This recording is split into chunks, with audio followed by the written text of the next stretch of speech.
All right, welcome into the Tech Territory podcast presented by Fifth Quarter Virginia Tech.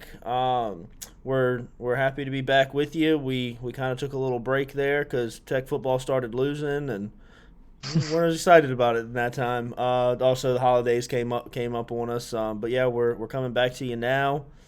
It's Monday after the Sunday college football playoff results.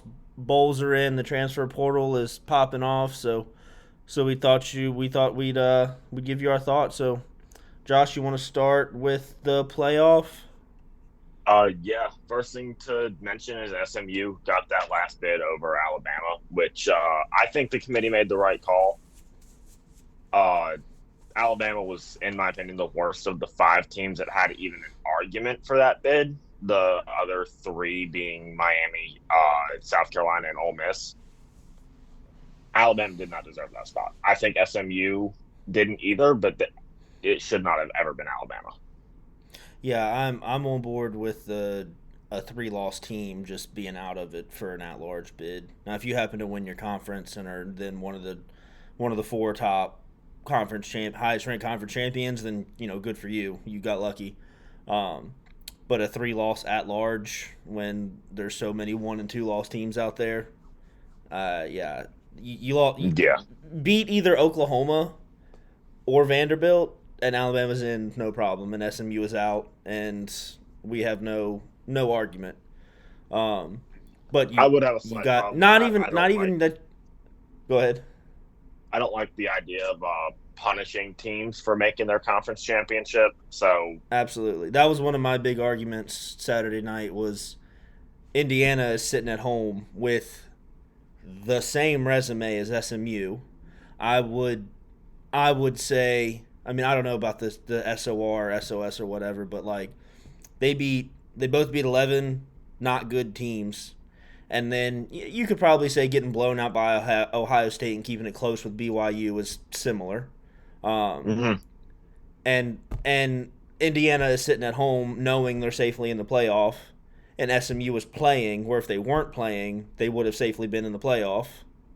Yeah, But they're playing, and you're going to leave them out. I don't think it would have happened. Um, but I do think that if SMU had gotten beaten by 40, I still think they should have been in. Because if you're going to put I think at Indiana that in, point you compromise. You compromise I think they should have been the in. I would integrity of not the have team. been. I would not have been upset about it if they weren't in. Okay, that's fair. If they weren't in yesterday, though, after what happened Saturday, I would have raised hell Yeah, I'd have been pissed on off. I'd have Twitter been. Yeah, yeah. On Twitter, yeah, to all like 280 something of my followers. yeah, yeah. So yeah, here's the playoff matchups. We have Tennessee and Ohio State. That's at Ohio State. Clemson at Texas, Indiana at Notre Dame, and SMU at Penn State in round one. This is kind of a new thing for FBS. We have playoff games on campus, and I think that is amazing. It's awesome. I love it. Unfortunately, I don't know if they did the seating completely properly. Given how No, the the seating's all system the seating's works. all jacked up.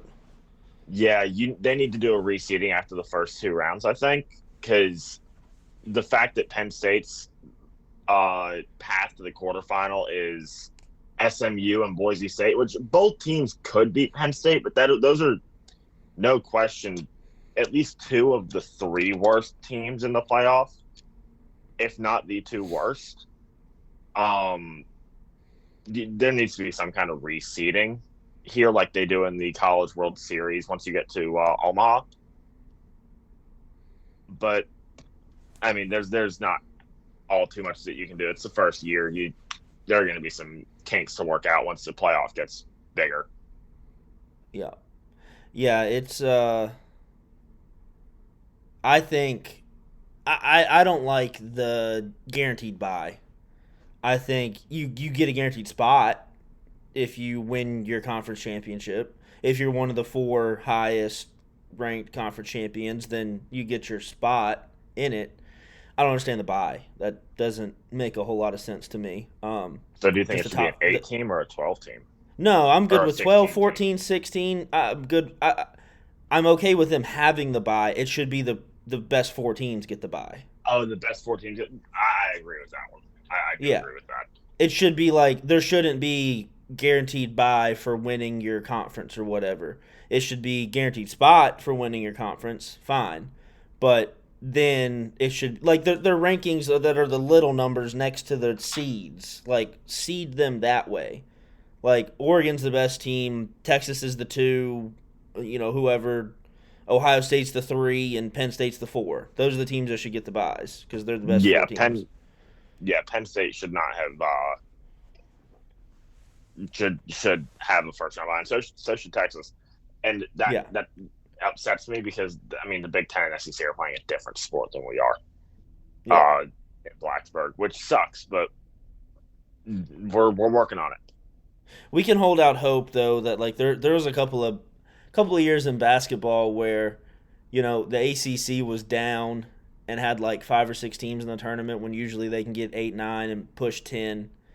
So they were down and had like 5 or 6, and then it ended up being like 3 or 4 of the Elite Eight was in the ACC, and Yeah, it was like, well, do we? That happens like every Yeah, year of the last 2 or 3. It's like half the Elite Eight teams but only are 5 teams made from the it before ACC, from the but only ACC. 5 teams Yeah, made it. Yeah, it's I don't know what it is. The ACC is always the premier basketball conference when it comes to March Madness, and I guess yeah. this is a segue to talk about Tech basketball, which I have not watched a game since.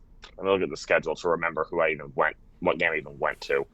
I have not watched a game since we beat South Carolina upstate. I brought a friend of mine to a game for like $3. Yep.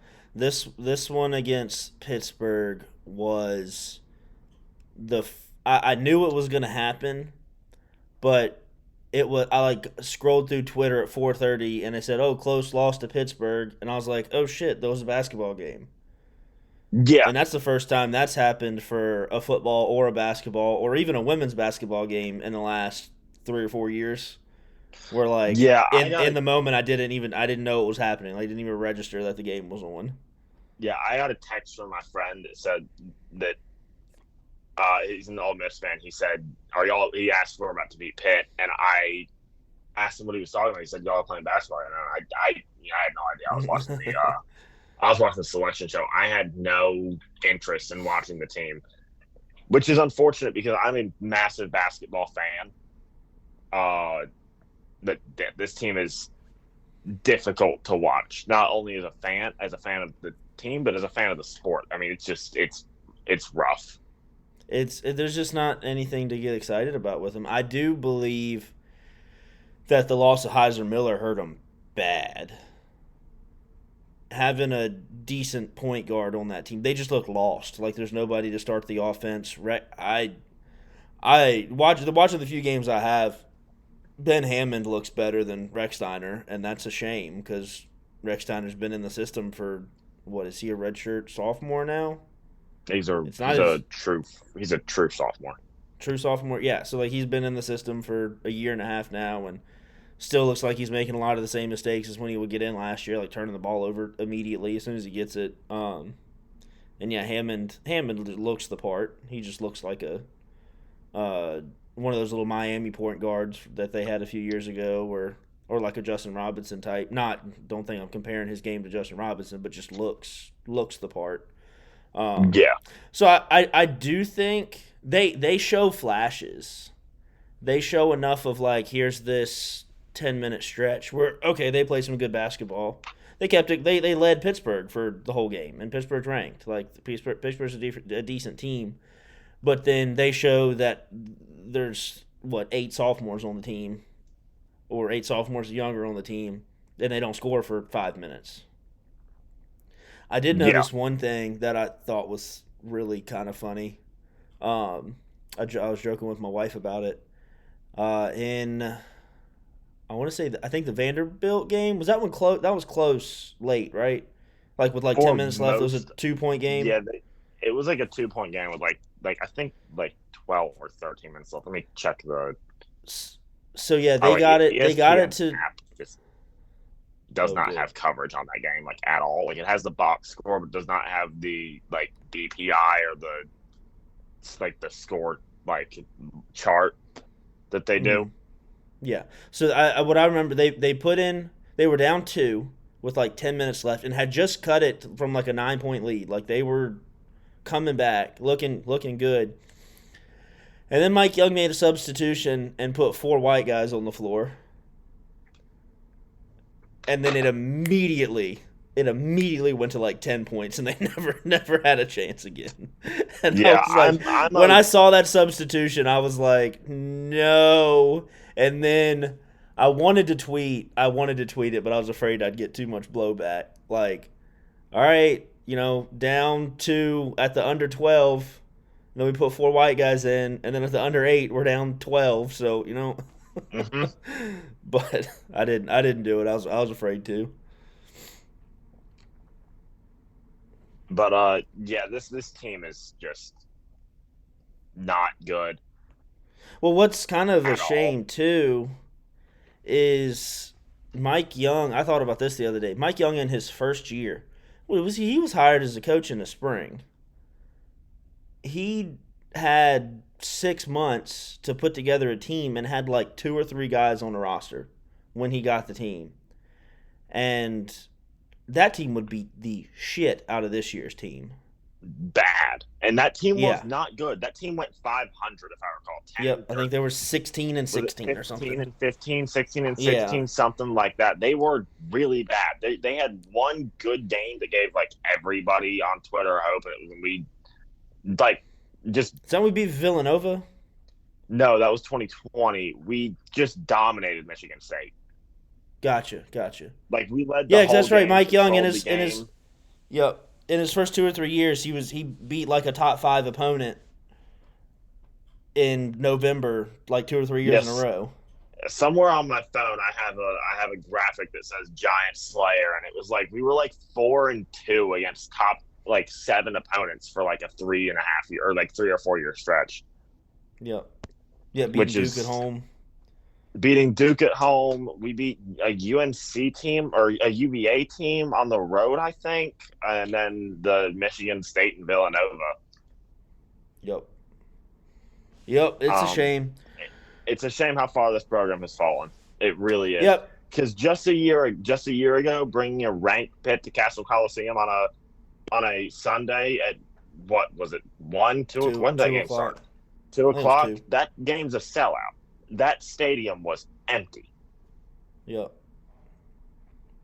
Yep. I mean, you can find me at a lot of Tech basketball games because it's I mean $3 to get in after fees, but I have for the first time in a long time no attachment to this basketball team, which And is it's not even I incredible to don't say. if the team's going to be down, the team's going to be down, and that's fine. Like you just know they're not going to be very good, but typically they're entertaining to watch. Like you look for the good moments. This team just looks so unorganized and I don't want to say undisciplined, but like they're having games with 25 turnovers. It's like they're not like missing shots is one thing, but just like randomly throwing the ball out of bounds over and over again. It's tough to Yeah, watch. yeah, It's not the it's like been bad. yeah. Um the News women's breaking: Gunnar team. Givens has entered the transfer portal. Oh, that's a shame.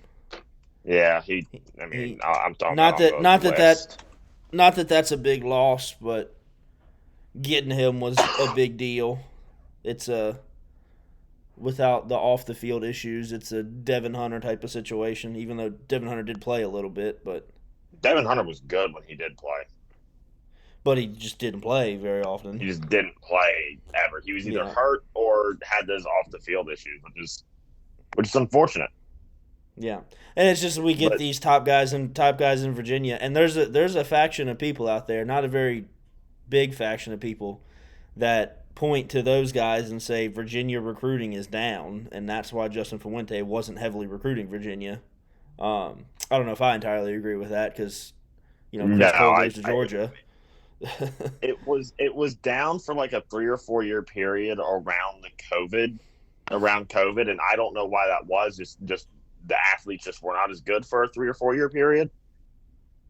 But I mean, it's back up. It's as good as it's been in Yeah. a decade. But it is a shame when we get guys who at one point were top three in the state, Devin Hunter and Gunnar Givens. Now, Lord knows after they committed to Tech, Lord knows how far they dropped.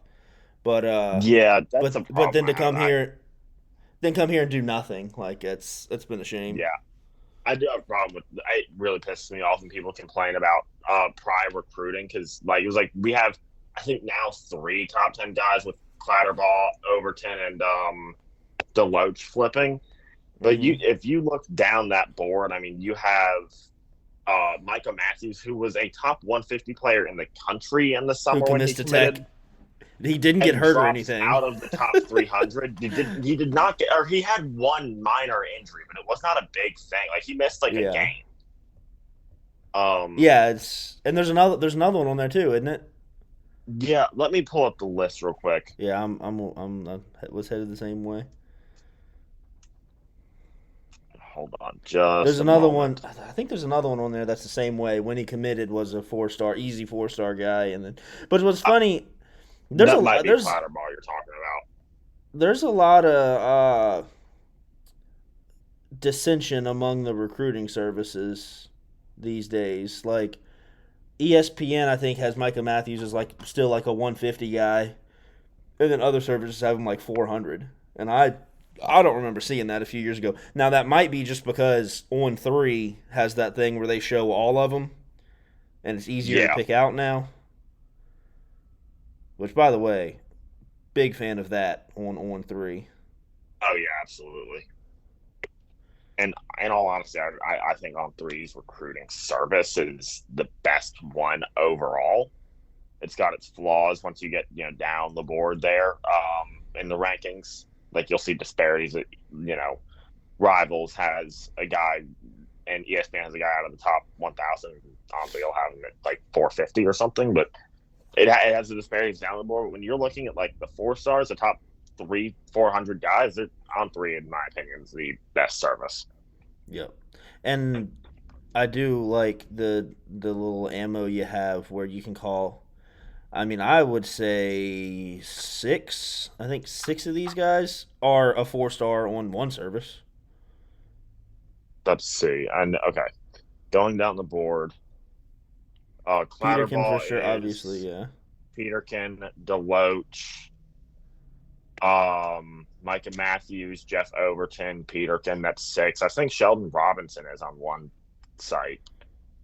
So that's 7. And this might be a little bit of bias talking. I'm a massive fan of Knowledge Harrell. He's been described to me as the best kept secret. I think he's from 757, I think is what it was. Best kept secret in the 757 when he committed. Monster.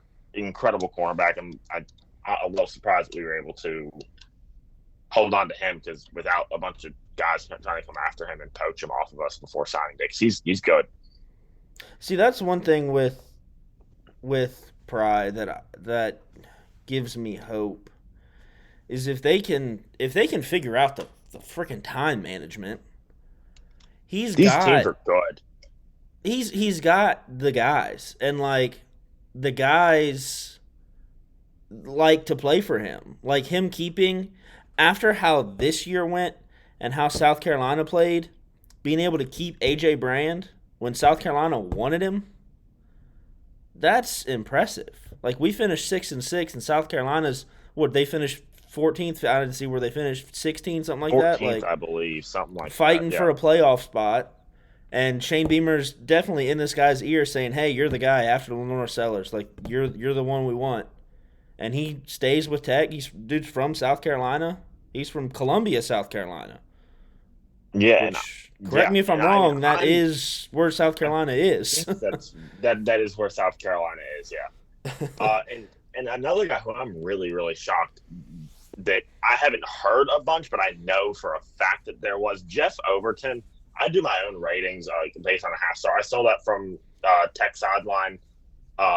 They do that. I just do it personally to myself to rate a player on how good I think they are. Like a 3.5 star is just right, like a high end 3 star, that kind of thing. I have Jeff Overton rated as like damn close to a 5 star. He's good. Yeah, Um, I've heard that.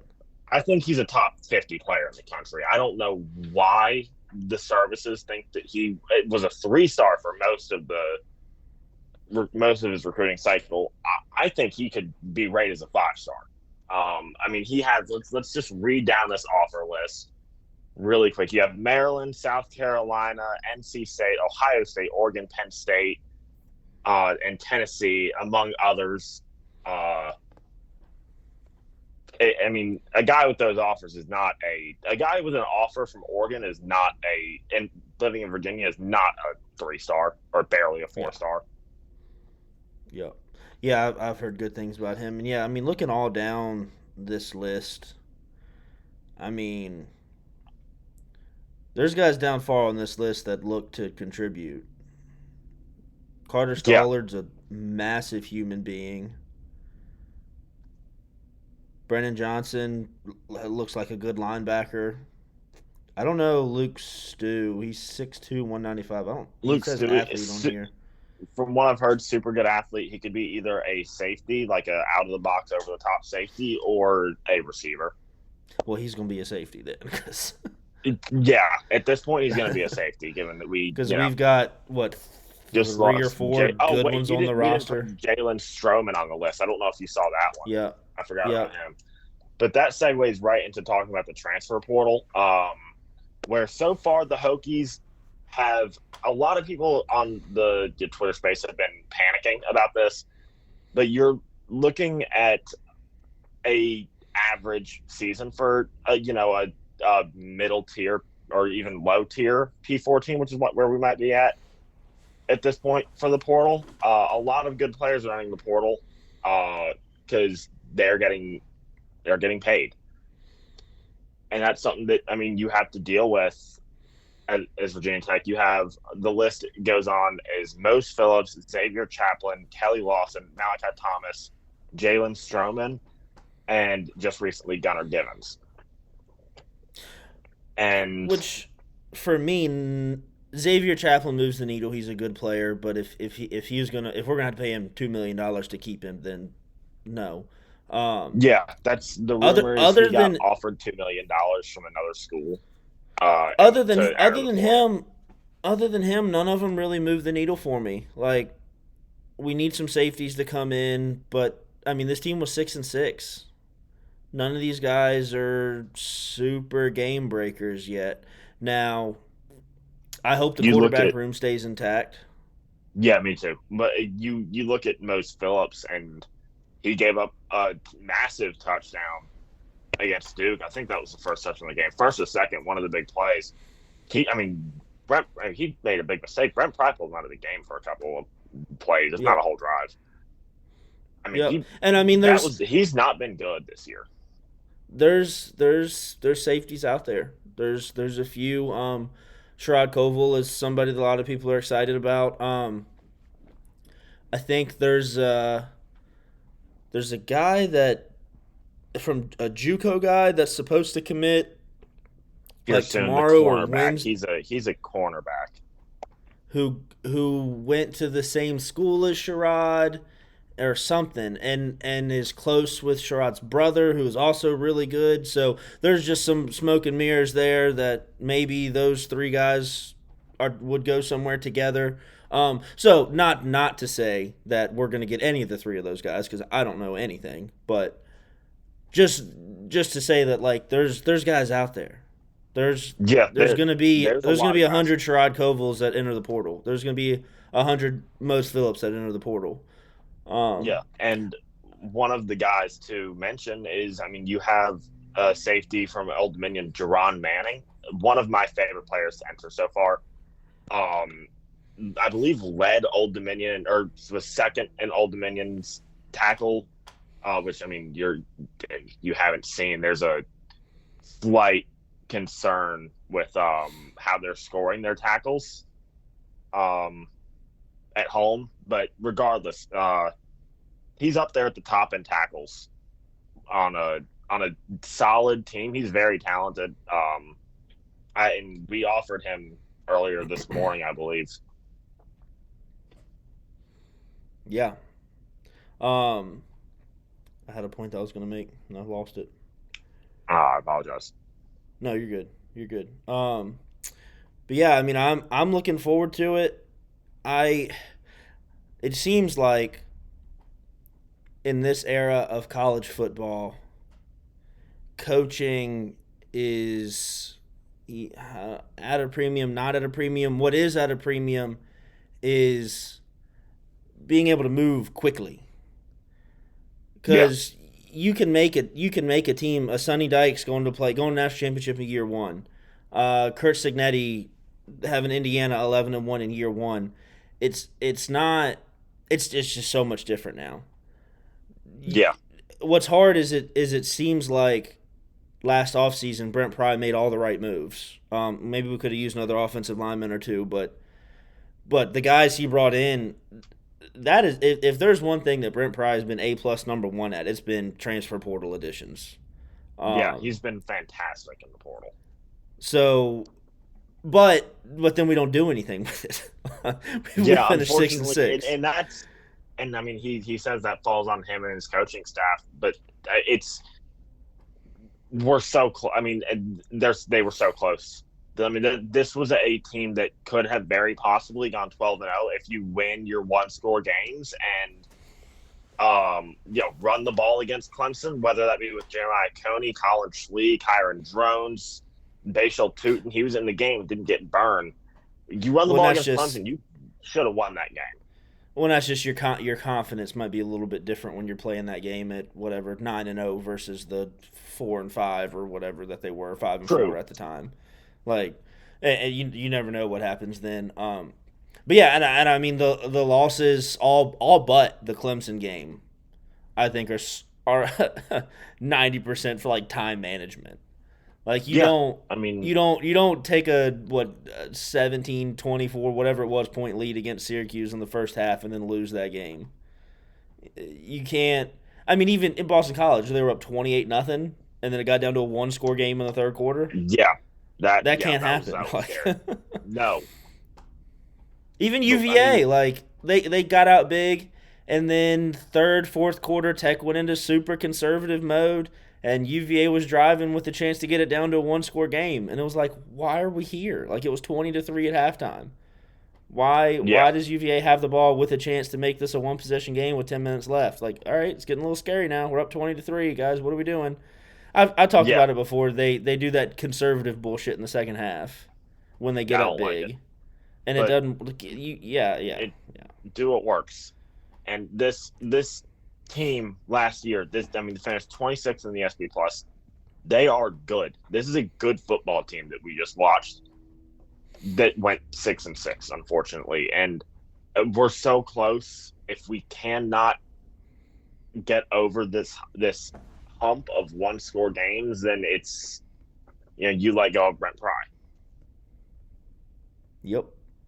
Yeah, absolutely. I like Pry. We've been pretty open with that. I like Pry. I think he's the guy. Yeah, he's great. He is what Justin Fuente was not. He's personable. He's talkative. I think the Tech Sideline podcast guys were talking about how at the signing day show that they did. I didn't get to watch it, but the signing day show that they did, you could see like the moms were just like all about Brent Pry. Yeah, like he seems like he gets it. But you got to win football games.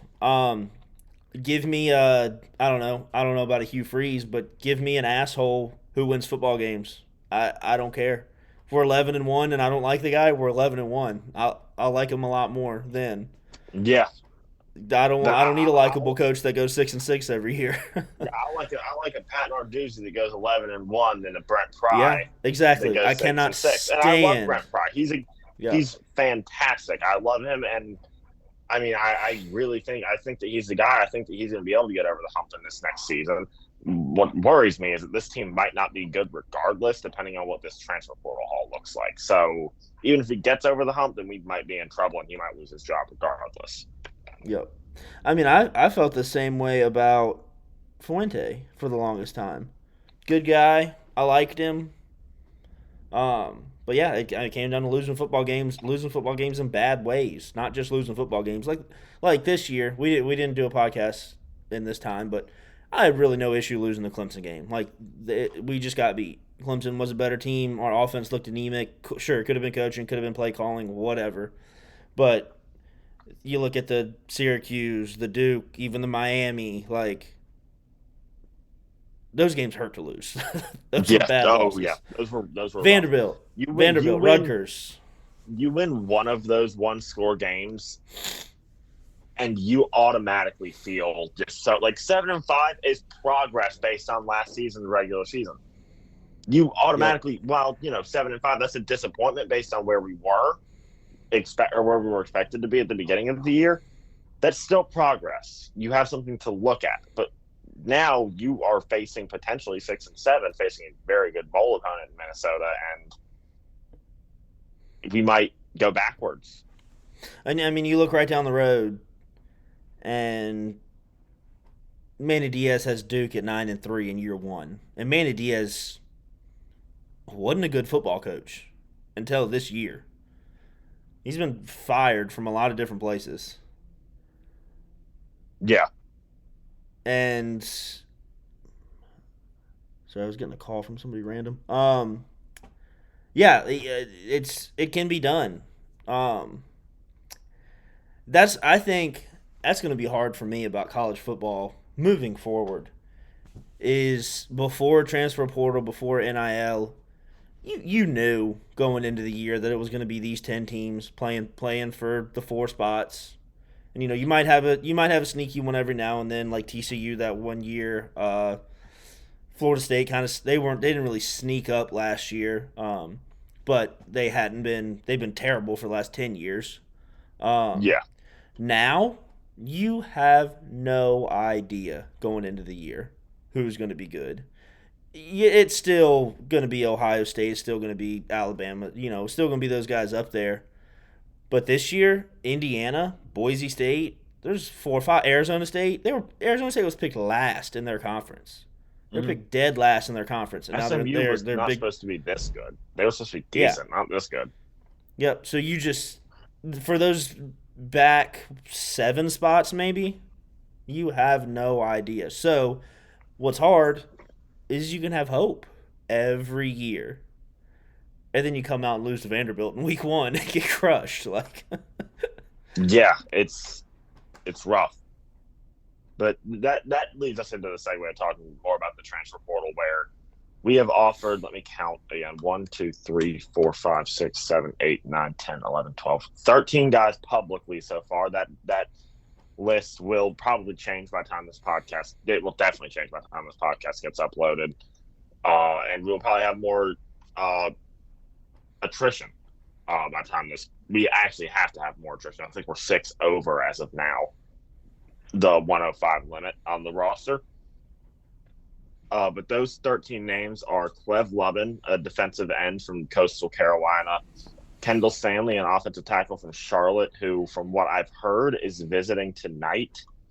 Like I mentioned earlier, Jerron Manning, a safety from Old Dominion. Cameron Olds, a defensive end from Kent State, who was a PWO at Virginia Tech before somebody took a different job, I believe. Chase Soul, something like that, a wide receiver from ECU. I think that's Christian McRae is how you say that, another wide receiver from Kent State. I don't know how to say this name. Zach. I'm just gonna say Zach Barker. I don't think that's right. It's Zakye Barker. Zaki maybe. A linebacker from ECU, Trevor Mayberry, a interior offensive lineman from Stanford, Isaiah Cash, a cornerback from Sam Houston State, Tyreek Pondexter, an offensive tackle from VMI, Derek Simmons, an offensive tackle from Western Carolina, and lastly, Eli Sanders, a running back from UNM, New Mexico. So there's a wide variety of positions that we are currently offering, and like I said, that list will double in the next 3 or 4 days, if not more than double, and we'll have commitments in the next 3 or 4 days by the time we talk next. So on commitments, one thing we talk about what Pride does well. One thing that he has done really well is timing his announcements of commitments. Yeah, He seems to be like a mastermind at that. Like he'll either ask his guys to wait to announce like 3 of them in an afternoon and get the hype train going, or like he'll have the quarterback announce first so he can use that as a bargaining chip with wide receivers. Like it seems like he thinks about it. He's not just like, hey, we got to commit, let's put it out.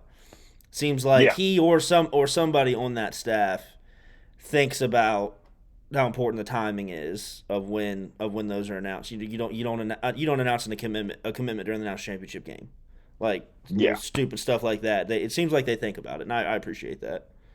Yeah, and just like last year, I want to say it was I think my last day of the semester in high school of the fall semester, and I'm sitting in my car. I was skipping class, and I'm sitting in my car, and my phone just starts blowing up. Brent Pye posted the bat signal that he posts on Twitter, and I think the first one was Aeneas Peebles. Then 20 minutes later, he posted another one. I think that one was Kamari Copeland, and then he posts a third one immediately after, and then everything goes silent. We don't know who it is. We're trying to figure it out. And then it drops like 2 hours later. I've already gone home by then.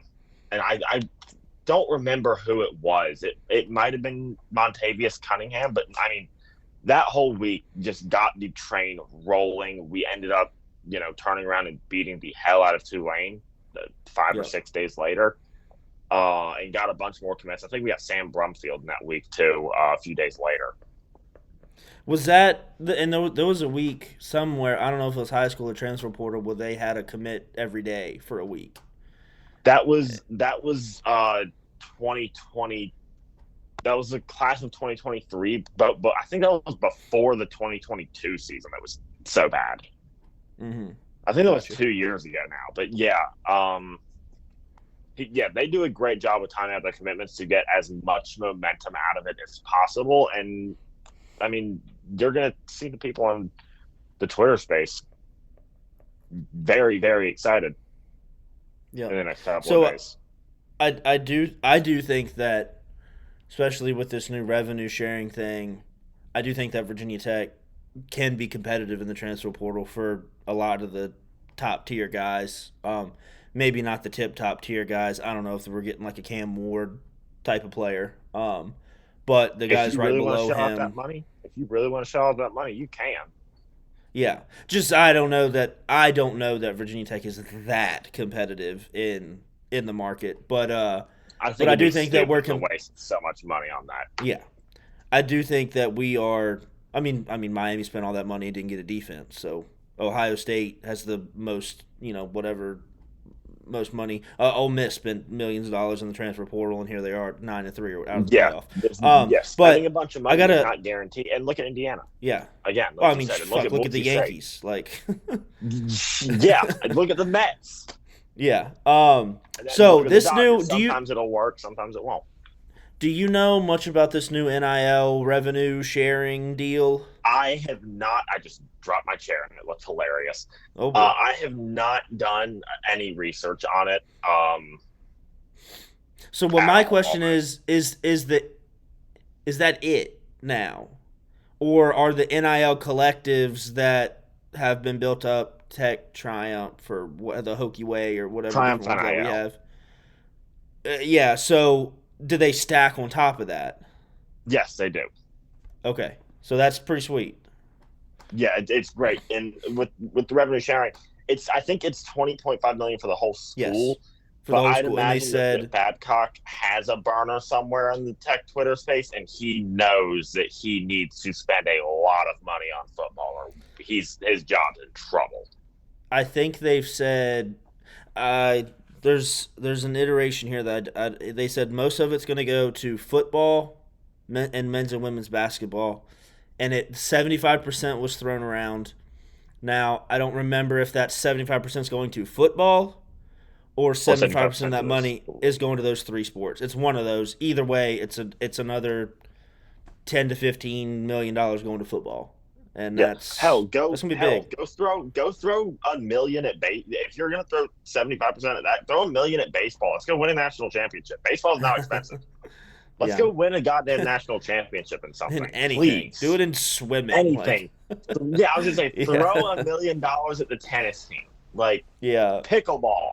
I don't care. Just go. This revenue sharing gives you the opportunity of like most of these schools are going to send all this money into football. That I mean, we're going to do a lot of too. But if you just or our volleyball program is not good. There's nothing that can be done unless you want to spend $1 million. yeah. One thing I am excited about with the transfer portal is, and maybe NIL will fix this too, and maybe I think you're kind of seeing a little bit of this change in culture in college football with seeing how like an APR does when he switches schools. These Virginia guys who Virginia Tech is their first offer, and they're even committed to Virginia Tech for a long time, and then State of Virginia guys who then all of a sudden at the ninth hour Ohio State offer them and they're gone. Um, Fahim Delane comes to mind, but I don't know if he's that type of guy. I think he's that good and he's going to stick at Ohio State. Um, He'll be able to start. I was really hoping yeah. Chris Cole be that type of guy. I did not realize how good he was. He is Yeah, so the guys spectacular. I'm talking about those your 4.5 star guys that go to Alabama and get buried on the depth chart, or go to Miami or whoever and get buried on the Peyton depth chart. Palzone can come to mind there. The guy who just Yeah, committed, the quarterback from the 2026 class, can come to mind yeah. there. So then, I mean, those guys that's still gonna happen, but now it's not over. Like Yeah, we still that'll happen may no matter get where you're at. we still Like may that get Chris happens Cole to one Ohio day. State. Yeah, We might. You never know. Like he gets hurt next year, and I hope this does not happen. I hope that he is healthy. I want to say, but like say he gets hurt next year, has trouble recovering, gets buried on that depth chart. Come time, it's his at that point redshirt junior year. He's getting a call from Brent Price, like, hey, we want to offer you some money. Come back here. yeah. And I mean, shit. Maybe. I mean, this may be a bad idea for him, but example for him, but it maybe not be him. I don't know him from Adam, but maybe he's just a Virginia Tech fan, and as a graduate Chris senior, Cole is a big Virginia Tech guy. yeah. He loves So Virginia maybe Tech. He visited like 20 times. He loves yeah. Virginia Tech. He just wanted So to play big time maybe ball. maybe one day as a graduate, Georgia's looking down this year. Whatever might move. Let's go home and play my last year at Virginia Tech. You just don't know. And one of them, I don't remember which one it was I was listening to. It was either Tech Sideline or one of the Barstool ones. They said that back in the day, when a commit called you and said, might have been Eddie Royal, I don't know, said like, hey, I'm not coming to your school, and like the coach would like cuss him out and throw the phone across the room and be done with it, and then because he's just gone. You didn't have people didn't transfer as much back then, but now when you get that call, it's, hey man, wish the best for you, keep us in mind, will keep. Hopefully, our coaches are still. I don't know if they're allowed to, but still texting those guys saying like, "Hey, man, great game." They're allowed like, to be in contact, but they're not allowed to tampering is like there's an arbitrary line that no one knows where it's at. But I hope, and I'm sure there are at schools, and I hope at Virginia Tech there's a staffer with Brent Pry's Instagram account sending Chris Cole after he has a good game, like, "Hey, good game, man." Like. Yeah, 100%. Just keeping that relationship alive with anybody. Again, now we don't know anything about Brent Pry texting Chris Cole. We're not trying to say that. No, we don't. That is conjecture entirely. But yeah, I mean, I hope that they're keeping those relationships going, and they are. They have to. You're not getting an APR to commit if you don't. Like if you when he didn't commit to Tech. If you're cussing him out on the phone, they're not coming back. You just can't No, do that now.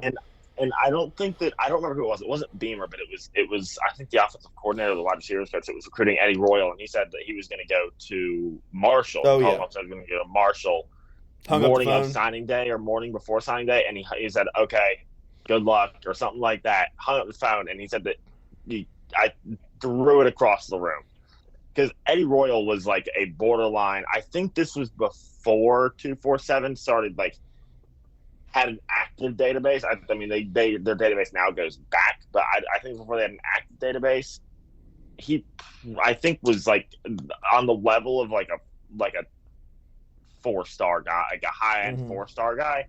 Which, I mean, even when we were a huge program and winning 10 games, we weren't getting those every time. I mean, we developed guys, we gray shirted guys, which I don't know if there's a rule against that, but I mean, it just doesn't happen anymore. But yeah, you can't do that anymore. You have to keep us in mind. That's what they did with Jamari DeLoach. You keep us in mind, and DeLoach just let that staff keep recruiting him. Yep. Until he signed. Same with Aiden West. He ended up staying at Michigan State, but the same thing. It's just that kid could end up being a Hokie one in 2 years in the transfer portal. You never know. Here's one we missed entering the portal onto the ugly. What do you know about the Curtis Perry situation? Oh, I don't know anything about it. All I know is what Colby Crawford posted saying that or the video of J.C. Price saying that we're not talking about Curtis. That's all I got. I haven't seen anything on the message boards or anything, so I have no idea what could possibly have happened there. I just read somewhere locker room problem and on-field problem. Like he just wasn't a fit in the locker room, and that translated to on the field. So yeah, sucks that it didn't work out. Is he a Virginia guy? No, he's an Alabama guy. He's from like a few hours from where I grew up. He's from Alabama? He's from Alabama. Let me look up exactly where. Yeah, that was a shame. I was Rice's Road or something. I always get excited when we get transfers from Alabama or Ohio State and think they're all going to be an APR. So this Pike Road is what it is. Gotcha. So yeah, this was disappointing to me. I hoped that he'd fill in right there. He and Copeland. Did Copeland or Gilliam have any eligibility left? I don't remember. Yeah, they both do. I think Gilliam still has 2 years. I'm not certain. Yeah, so Copeland definitely has 2 years because he didn't play in 5 games. He played in 4, and then he's going to take a medical redshirt. So he has 2 more years still. So yeah, I was excited about our future defensive tackle depth with Gilliam, who showed some flashes this year. Perry, who ex 4-star from Alabama, and Copeland, who's like the strongest guy Virginia Tech's ever had. And then with Perry gone, it's those top 2 guys, and then after that, it's not a whole lot. I do feel like where we're at with the defensive tackle room. A lot of people are concerned. I mean, we still have Copeland. We have Gilliam. Jeez, that was rough. We also have Andrew Hanchuk and Emmett Laws, who both of which this staff really likes. Emmett was a 4-star, right? Emmett was a close. I thought he should have been. I had him at a 4.5 star as well. He was in and out. He was in and out of 4-star. He was the guy who took the train. He's hard worker. He went to the bathroom. I really like those guys. You'd like to see maybe them get one more guy who can play solid, and then that 4 spot is Andrew Hanchuk's and Emmett Laws to just battle back and forth week by week for, and even drive by drive. Because you don't want to play 2 redshirt freshmen. But I really, really like what we have on this defensive line, especially with the guys that we've offered with Clev Lovin and Cameron Olds. And there's also this guy from LSU, a transfer who did not play much, but his PFF grades are really good. His pressure rate is higher than APR's. Former 5-star guy from, I want to say, Virginia, maybe North Carolina. What do you know about the ends moving forward? Burgos and Cole Nelson. That's it.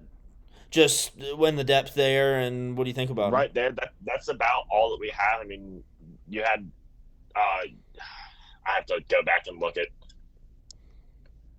the 2024 class for that because I mean you lose CJ McCray, who I thought was really good. Gerard Johnson came in as an edge. He's now on the interior of the defensive line. You have Derek Dandy. That's who I couldn't think of. I'm a big fan of him. You have Asen Stevens, who got a solid amount of playing time this past year, and coming off of an ACL injury. I think he was a redshirt freshman this year, so he'll be on to his redshirt sophomore year. I think he'll probably crack the 2 deep. So as long how many as transfers we get, the quarterback room stays together, I would say defensive end and tackle are my 1A and 1B for let's go get a game breaker guy. Like another, Yeah. you're not going to get another APR who's 16 sacks, but like that type of hype, like this guy's really good.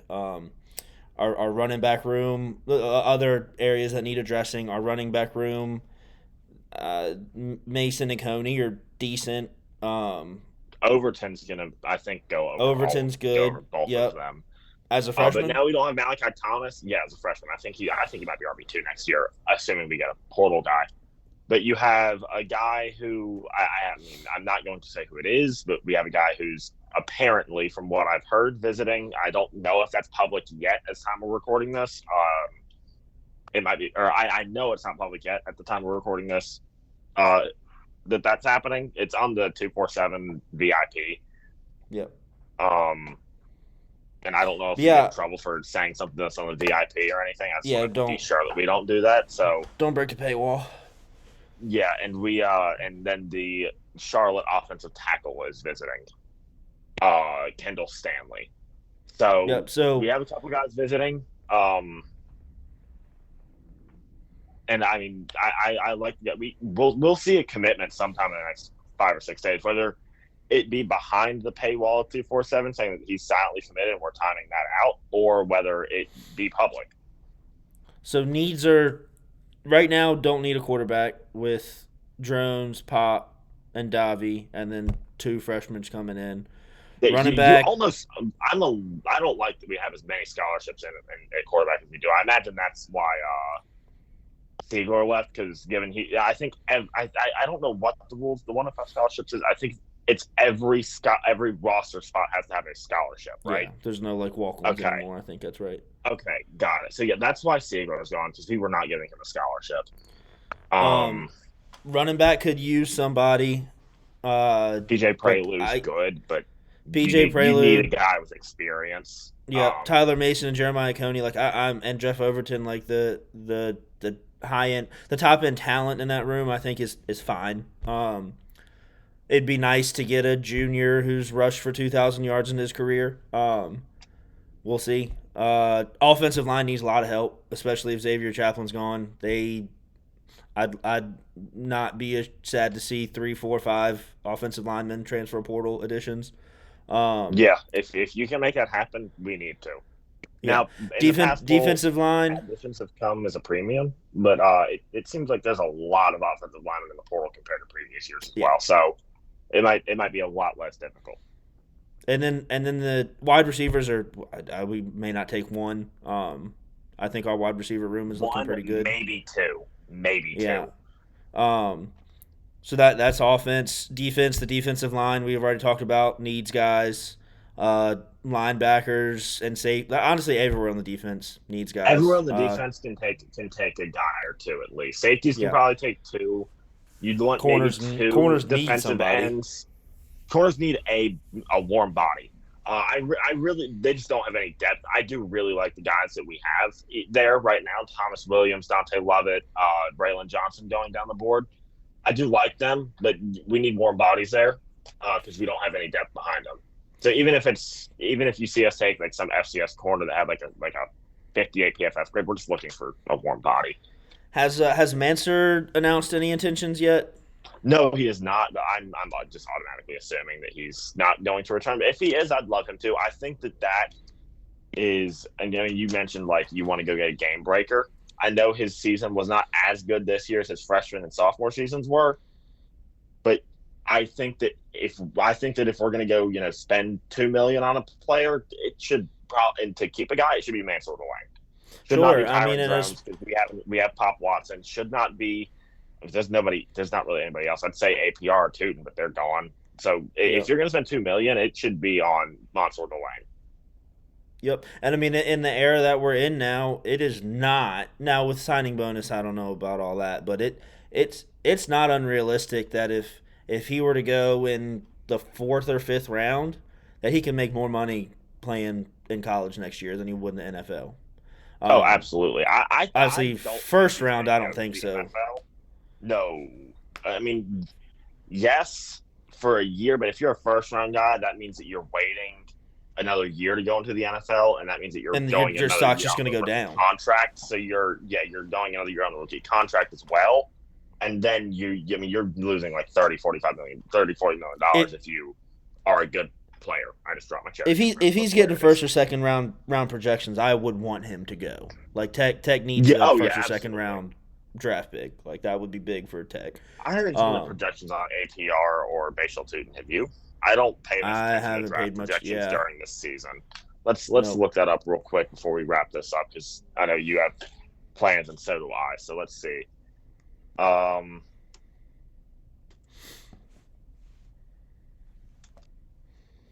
Let's see. You have